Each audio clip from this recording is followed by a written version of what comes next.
시청자 여러분 안녕하십니까. 쿠쿠투자 정준세입니다. 자, 오늘은 주말입니다. 8월 30일 일요일인데요. 많은 분들이 집에서 자가격리 조건이 아님에도 불구하고 댁내에서 시간을 많이 보내시고 계실 거라고 생각을 합니다. 그래서 이제 뭐 공개 방송을 진행을 할까, 또 같이 여러분들과 종목 진단이나 다음 주 시장 흐름에 대해서 짚어볼까 생각도 많이 했었는데, 최근 많은 개인 투자자 여러분들이 보유를 하시고 또 하고 계시고 또 궁금해 하시는 종목들을 오늘 좀 진단을 해볼까 해요. 그 중에서 제가 의견을 많이 수렴을 해봤는데요, 압도적인 비중으로 많이 갖고 있는 종목 하나가 있더라고요. 바로 인버스입니다. 곱버스와 인버스. 그래서 초보 투자자 여러분들도 매수를 해보신 분들이 계실 테고, 또 어느 정도 투자 이력 경력이 있으신 분들도 시장이 하락할 것을 대비해서 또 하락하는 과정에 이 인버스를 많이 보유하고 계실 거라고 보고, 올바른 대처, 그리고 이 시간 이후에 이 인버스를 어떻게 대응을 해야 하는가, 전반적인 부분을 좀 짚어볼 텐데요.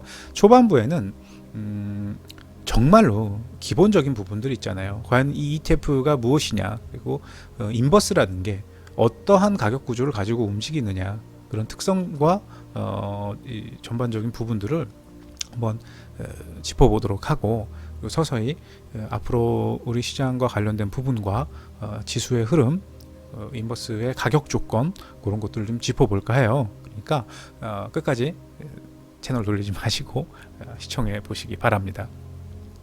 먼저 여러분, 이 ETF라고 하면은 어떤 마인드를 가지고 어떤 개념도를 가지고 매매를 하시는지, 그 부분을 제가 한번 좀 여쭤보고 싶어요. 단지 뭐 2차 전지가 간다, 뭐 2차 전지 ETF, 시장이 올라간다 레버리지, 떨어진다 뭐 인버스, 뭐 제약바이오라던가 요즘 핫한 종목군들을 묶어둔, 또 성장주를 묶어둔 그런 뭐 ETF들을 포트에 매수를 해두면은 시장 등락에 있어서 아무래도 좀 안전하게 운용 가능하더라. 그래서 초보일수록 ETF를 매수하라, 이런 말들이 참 많이 있죠. 그래서 지금 그런 ETF들로 포트를 가득 채워두신 분들도 저는 많이 봤어요.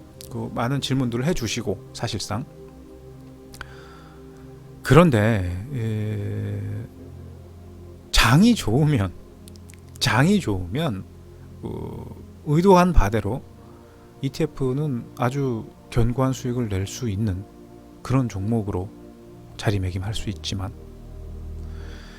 이게 상황에 따라서 기초 자산을 뒤흔드는 상황이 만들어지게 되면 이 ETF의 가격 하락도 웬만한 종목 하락 못지않게 데미지를 크게 줄 수 있다는 거예요.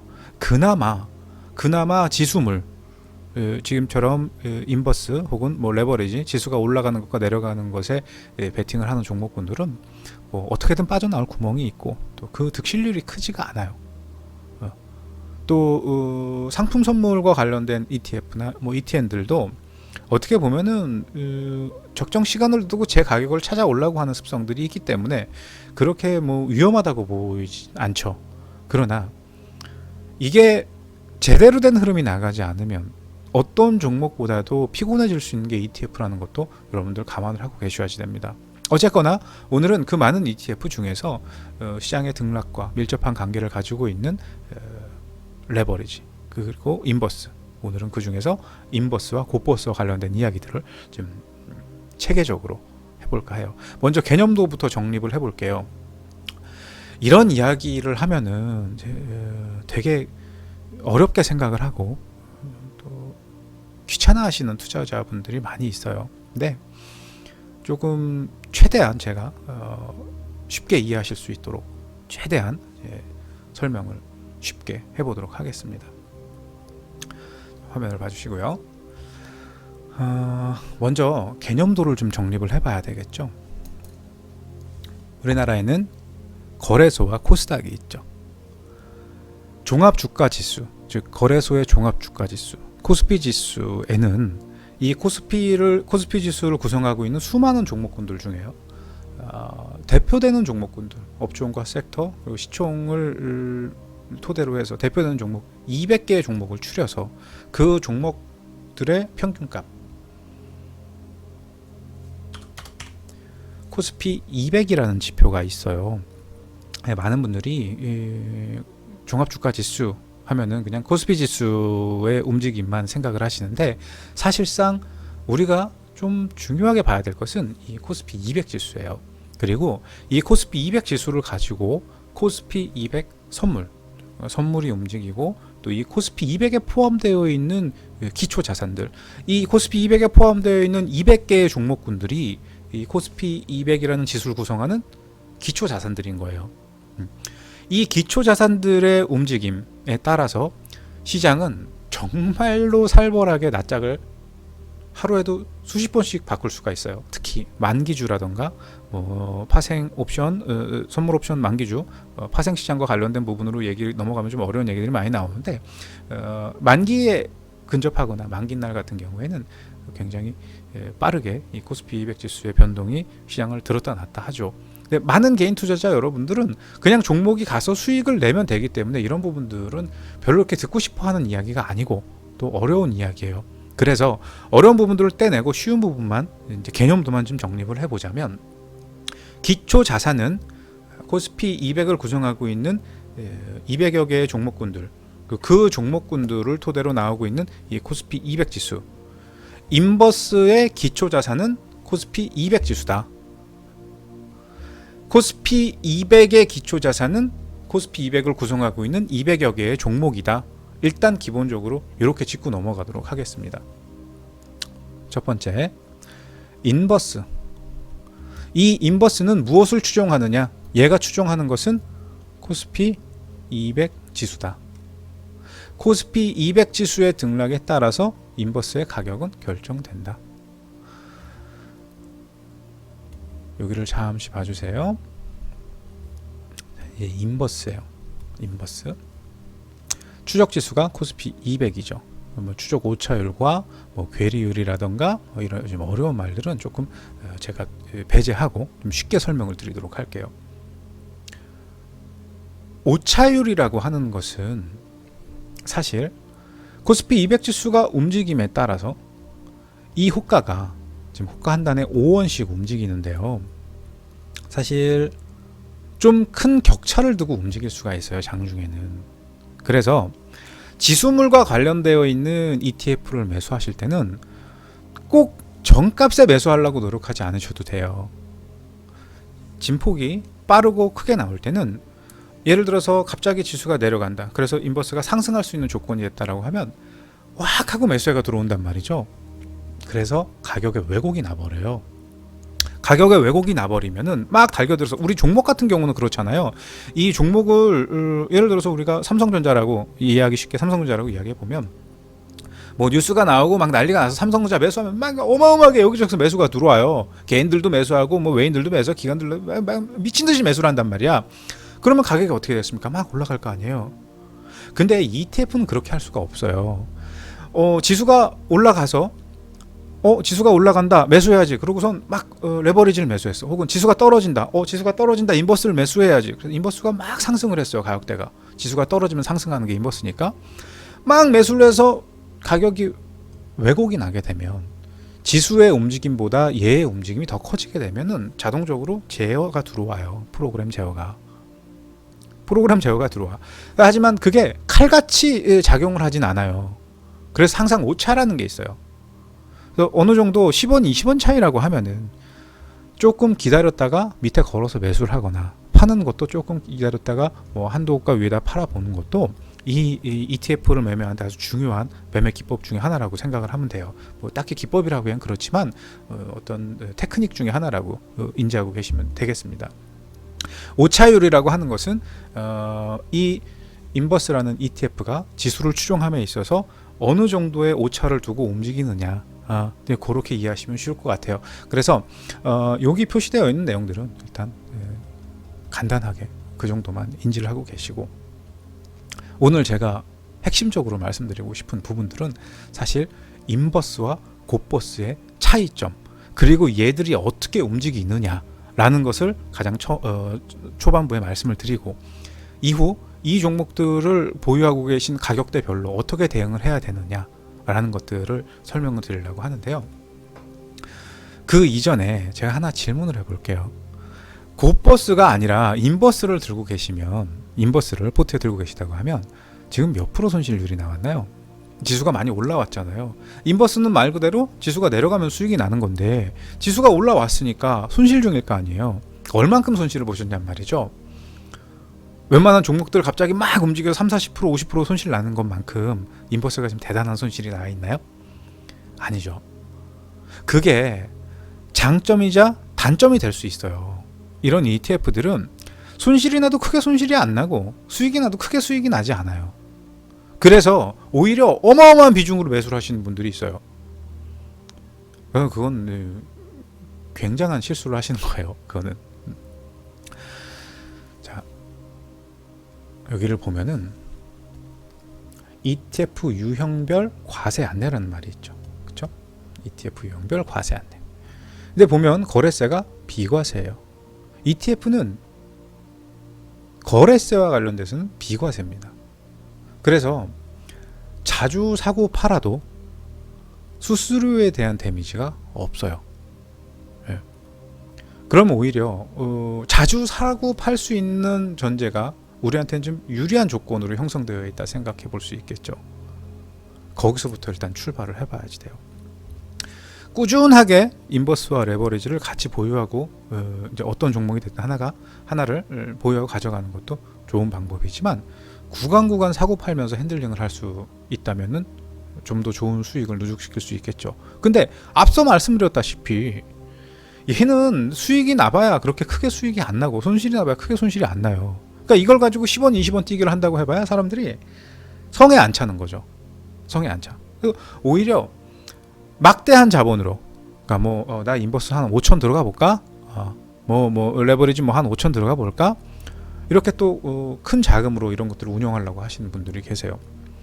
근데 그 정도 자신감이라고 하면은 그냥 앞으로 많이 올라갈 수 있는 종목, 또 올라가야 할 룸이 큰 종목, 그런 것들을 그런 막대한 자금으로 분할해서 매수를 하는 것이 더 유리하다라는 걸 먼저 말씀드리고 넘어가도록 하겠습니다. 어쨌거나 인버스는 코스피 200 지수를 추종을 한다. 코스피 200 지수는 코스피 종합주가지수에 포함되어 있는 200개의 종목군들의 합이다.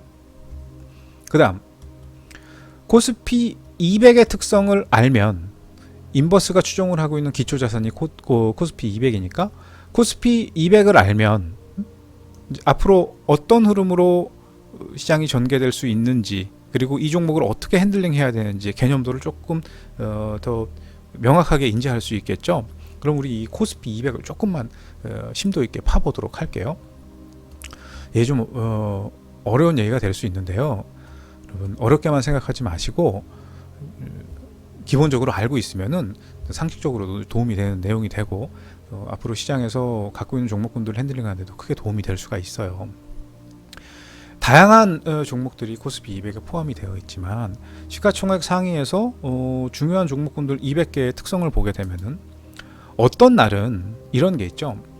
지수가, 종합주가지수가 많이 오르지 않아요. 그냥 고만고만한 선에서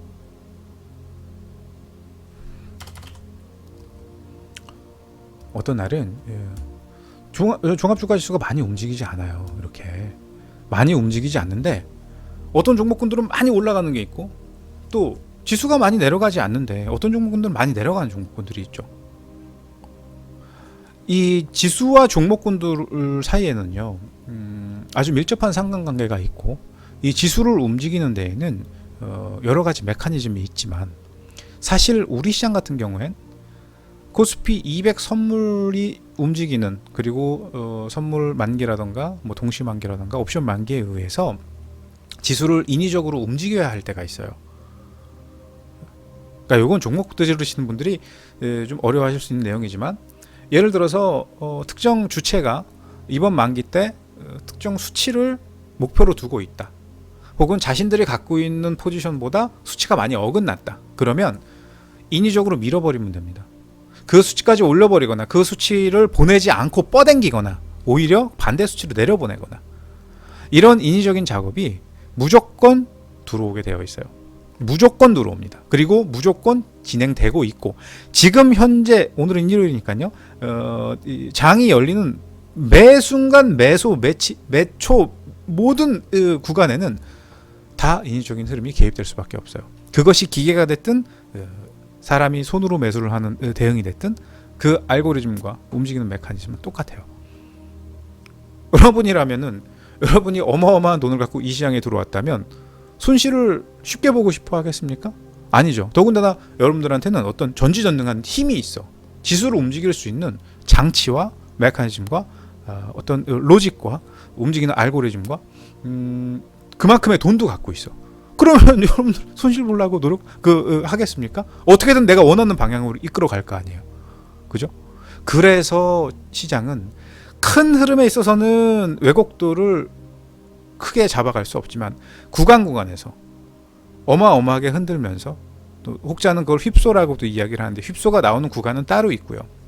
인위적인 흐름으로 자신들이 원하는 수치를 맞춰 나가는 그 흐름들이 연속적으로 나올 수밖에 없어요. 또 내가 지금 여기서 매수를 했는데 잘못된 매수를 했다.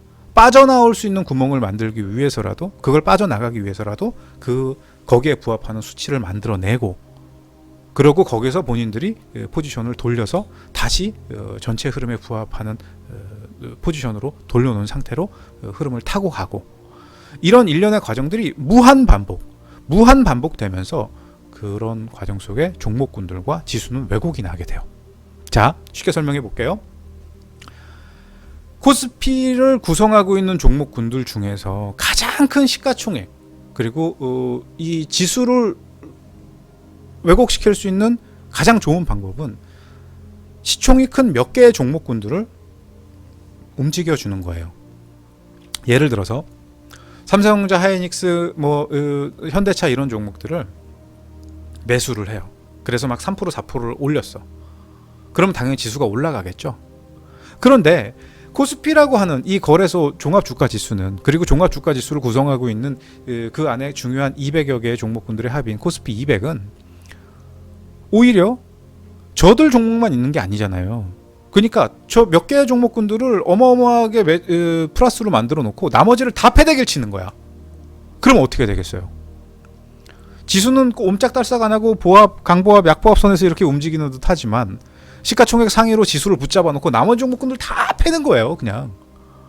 그런 날 많은 투자자들이 되게 아이러니해하죠. 지수는 많이 안 떨어졌는데 왜 내 종목은 이렇게 많이 하락을 하지?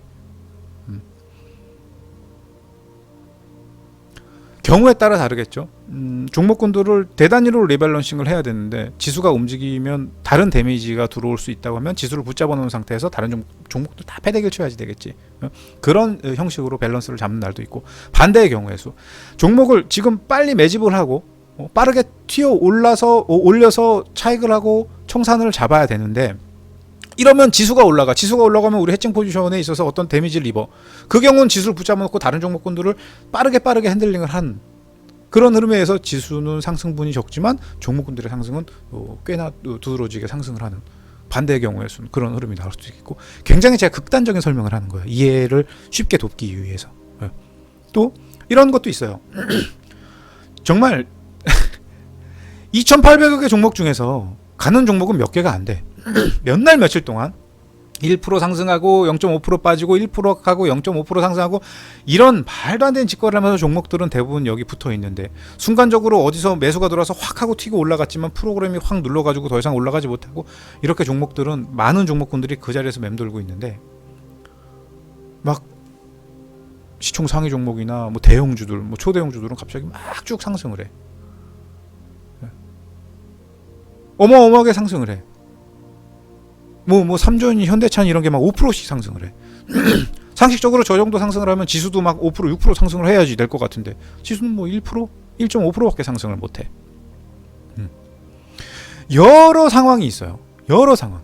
지금 현물을 중요시 움직여야지 되느냐, 현물을 리밸런싱을 하는 데 있어서 더 중요한 목표를 두고 있느냐, 아니면 지수를 움직이는 것이 더 중요한 상황이고, 현재 메이저들이 갖고 있는 포지션들이 지수의 흐름에 빗대서 어떤 구조를 갖고 있길래 거기에 갖다 때려 맞추기 위해서 왜곡시켜야지 되는 상황이 있느냐. 이런 것들에 의해서 지수가 움직일 수 있는 요인은 너무나 다양하게, 또 움직이는 방식과 형식도 너무나 다양하게 구분이 됩니다. 제가 왜 초반부에 이 어려운 이야기를, 이해하지도 못할 이 이야기를 왜 여러분들한테 말씀을 드렸냐 하면, 그렇기 때문에 코스피 200 지수가 움직이는 것은 큰 궤에 있어서는 시장에 들어오는 수급에 의해서 장기적인 상승과 장기적인 하락, 중기적인 흐름에 의한 변동, 그런 것들을 주된 틀로 봐야 하지만, 장중 흐름과 또 종목군들의 흐름과 전반적인 분위기가 매번 같을 수가 없다라는 거예요. 그래서 때로는 이 ETF의 왜곡도가 높아지는 구간이 있어요.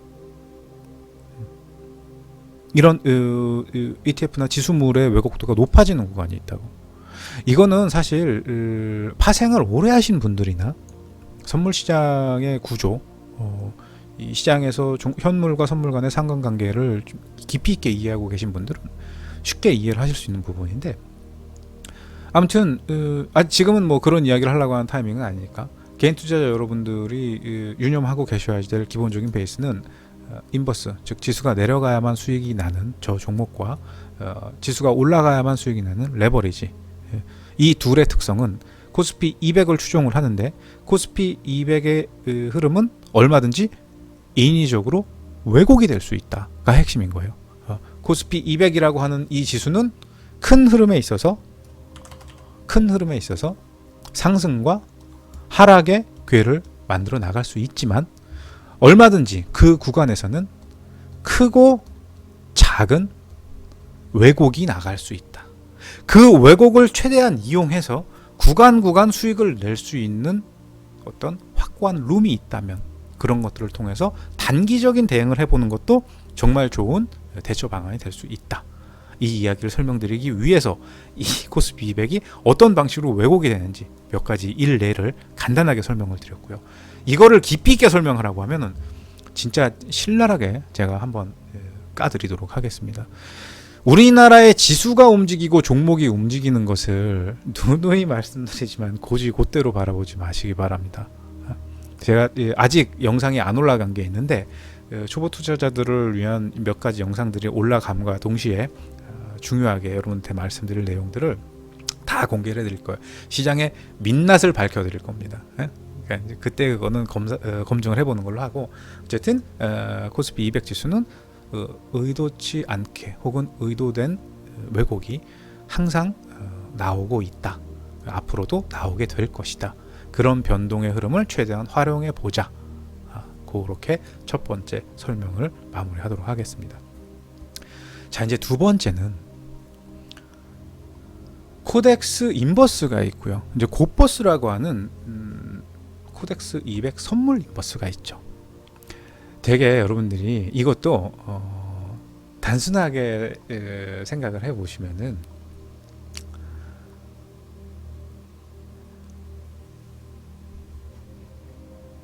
코덱스 인버스, 지수가 떨어지면은 수익을 내는 ETF, 코덱스 200 선물 인버스 더블, 지수가 떨어지면 2배로 수익이 나는 ETF, 이렇게 생각을 하고 계신데, 그렇지가 않아요. 여러분, 이게 단순히 지수가 내려가면 수익을 낼 수 있는 상품으로 인버스와 선물 인버스를, 고버스를 대등시 여기면 안 돼요. 인버스는 아까 기억하고 계실런지 모르겠지만, 인버스는 말이죠, 추적 오차율이, 인버스는 추적 오차율이 0.26이죠. 그런데 고버스는 추적 오차율이 0.94네요. 그죠? 여기서부터 뭔가 좀 이상하구나 라는 거를 생각해 봐야지 되겠죠. 그죠? 근데 이 선물 인버스의 구성 종목을 보면은 그냥 인버스의 구성 종목과 별반 다를 게 없어요. 그쵸?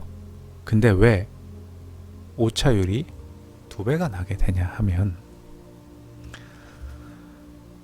이게 인버스고요. 이게 선물 인버스 2배예요. 이게 곧버스예요. 물론 더 많이 수익이 날 수 있죠. 특정 구간에서는. 그런데 보세요. 인버스는 코덱스 200을 추종하죠. 그죠?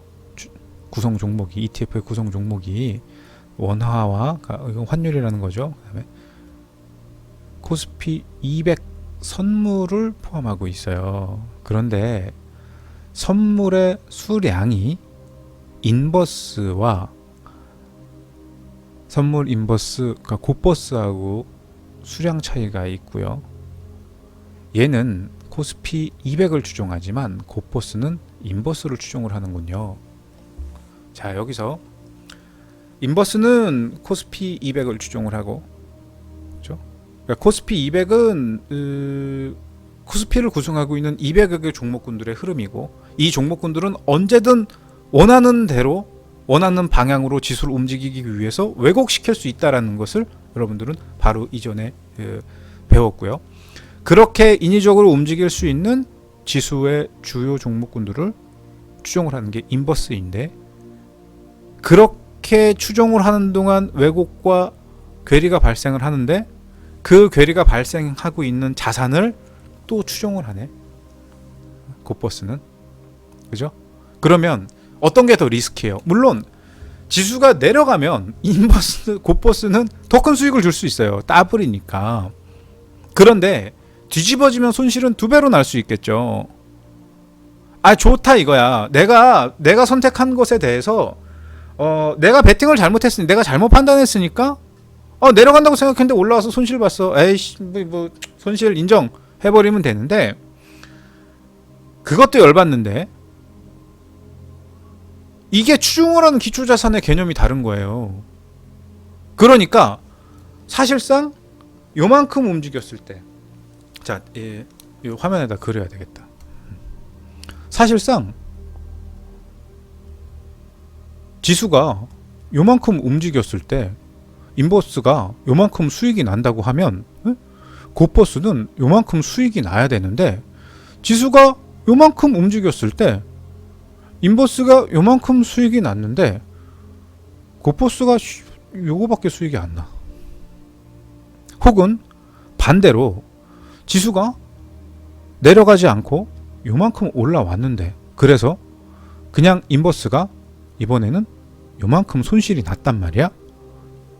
그럼 곧버스는 그에 준해서 이만큼 손실이 나야 되는데, 아니 손실이 순간적으로 이만큼이 더 나가버려. 반칙이잖아 이거는.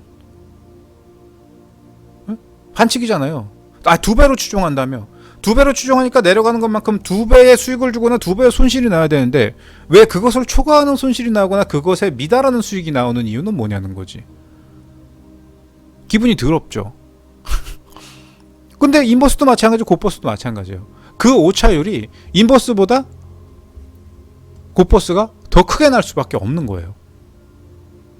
그래서 저는 저희 가족분들한테 항상 말씀드리는 게, 곧버스 보지 마시고 인버스를 보세요. 사실상 저희도 포트 내에 30%에서 40%의 비중은 인버스를 넣었다 뺐다 하면서 보고 있어요. 구간. 그러니까 이거를 앞으로 중기적인 흐름에 있어서 다소 왜곡이 나도 지수는 좀 다시 들어올 것 같아. 그러니까 인버스를 나는 좀 어느 정도 해칭 개념으로 넣어둘래. 그러니까 다른 종목군들 올라가는 걸로 수익 보고 요걸로 좀 해칭을 해도 돼. 만약에 또 다른 종목이 너무 크게 수익이 나고 이거 가져갈 이유가 없으면 손절해서 옮겨가면 되지. 뭐 이런 마인드로 뭐 보유할 거라고 하면 인버스를 사는 게 맞는 거지, 곧버스를 사면 안 된다는 거예요. 그럼 곧버스는 도대체 왜 만들어진 거냐는 거지. 왜? 목적이 뭐예요? 저거 갖고 있는 거 자체가 하자인데, 앞서 지수는 항상 왜곡이 된다. 지수를 움직이기 위한 주요 종목군들의 왜곡도는 사실 우리가 생각하고 있는 것보다 더 큰 야로가 들어있다. 그렇게 언제든 인위적으로 움직일 수 있는 것이 종목과 지수다. 원하는 대로 갖다 때려 맞출 수가 있다. 메이저들은 그걸 할 수 있는 능력도 있고 돈도 있고 모든 게 있기 때문에 그렇게 하는 것이 정상이다. 그럼 개인들은 그렇게 할 수가 없잖아. 내가 원한다고 수치를 만들어갈 수가 없는 거잖아요. 그렇게 지수의 수치를 만들어갈 수가 없는 거잖아요. 근데 기관들은 그렇게 할 수 있는 거잖아. 그럼 내가 이걸 보유하는 것 자체가 의미가 없잖아요. 인위적으로 만들어갈 수가 있는 건데. 하지만 그것은 단점이 될 수도 있지만 장점이 될 수도 있겠죠. 어떤 장점? 앞서 설명드린 내용 중에 하나예요. 그래서 이 ETF 또 인버스 레버리지는 지수가 올라가는 것에 대한 수익 손실, 지수가 내려가는 것에 대한 수익 손실이 크지가 않아요. 서두에 말씀드렸죠. 과연 이걸 갖고 해서 얼마나 손실이 났냐고. 큰 손실이 아니란 말이에요. 그래서 만들어진 게 고포스인 거예요. 바꿔 얘기하면 내가 이 인버스를 100만원, 200만원어치, 1000만원, 2000만원어치 매수를 하고 매도를 하고 단타를 쳐봐야, 수수료가 없다 한들 단타를 쳐봐야 이게 과연 얼마나 성에 차겠어. 그러니까 조금 더 성에 차라고. 구간 매매를 하는 데 있어서 메리트 있는 자산으로 탈바꿈 해놓은 게 고버스란 말이에요. 근데 무조건 내려가면 수익이 난다고 하니까 많은 개인들이 왜곡도 높은 고버스를 오랜 기간 보유하고 있는 거예요. 이거는 시간이 가면 갈수록 불공평한 게임이란 말이죠. 시간이 가면 갈수록 불공평한 게임은 하는 게 아니에요. 이 시장은 절대적으로 개인들한테 불리하죠. 개인들이 불리한 이유는 두 가지예요. 착각하지 마세요. 돈이 없어서가 아니에요.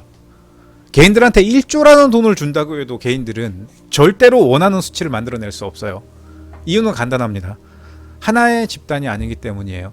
또 우리 슈퍼겜이라고 타칭 슈퍼겜이라고 불리는 유명하신 분들이 이 시장에는 많이 계신데, 그분들이 일개 종목은 왜곡시킬 수 있어도 그분들이 한 개 섹터를 왜곡시킨다거나 그분들이 지수를 왜곡시킬 수는 없습니다. 일시적으로 왜곡시킬 수는 있겠죠. 근데 내가 그분들한테 한번 여쭤보고 싶어요. 자신 있습니까? 선물 옵션 만기 때 본인이 원하는 수치의 수치를 갖다 꼽을 수 있는? 그분들의 돈이 몇 조가 있다고 해도 할 수 있는 게 아니에요. 그건 장단컨대 할 수 있는 게 아니에요. 무시하거나 평화하는 발언이 아닙니다. 그게 이 시장의 구조이기 때문에 그래요.